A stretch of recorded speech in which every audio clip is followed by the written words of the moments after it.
the term branding, people use it interchangeably with logo design, identity design, or even sometimes typography. And maybe we need to set the record straight. I know you're the best person to tell us. What is branding, Marty? Yeah, so let's start with what branding isn't. Okay.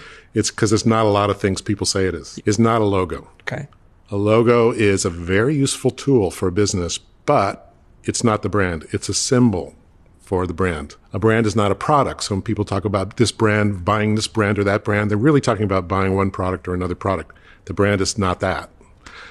People say the brand is a promise the company makes to customers, and there's some truth in that. Yep. I mean, it does end up acting as a promise, but that's not what it is either.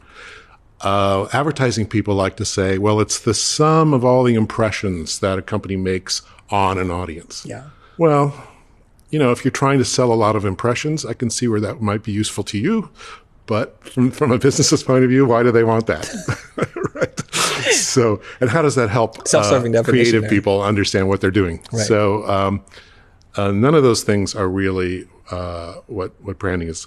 A brand is a result. It's a customer's gut feeling about a product, a service, or a company. It ends up in their heads, in their hearts. They take whatever raw materials you throw at them and they make something out of it. But they're making it, they're creating it. And so in a sense, when you create a brand, you're not creating one brand, you're creating millions of brands, like however many customers or people in your audience. Oh. Each one has a different brand of you. So a brand is like a reputation, right? So it's your business reputation, and everyone's going to be a little bit different about what that reputation is. And that's okay, as long as you've got it corralled mostly where you want it and that it's beneficial to the company.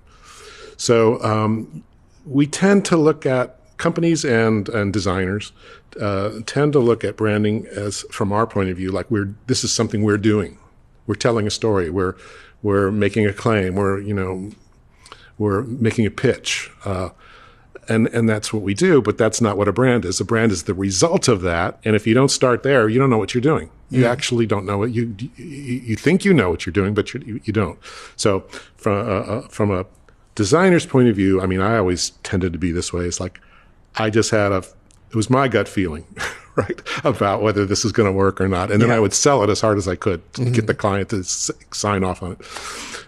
From the client's point of view, they're going, well, it's a checklist. I got the logo, I got the tagline, I got the ad campaign, click, check, and they think they're done. Right. None of that's right.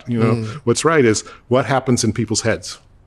Like, what have we achieved? Like, what's the reputation that we've created through the products we're putting out, like and the design of the products, the messaging we're putting out, the look and feel of them, our culture, how does that affect people? How our employees behave, how is that affecting our reputation? All that stuff counts. So it's a big world, and it actually takes in almost all of business.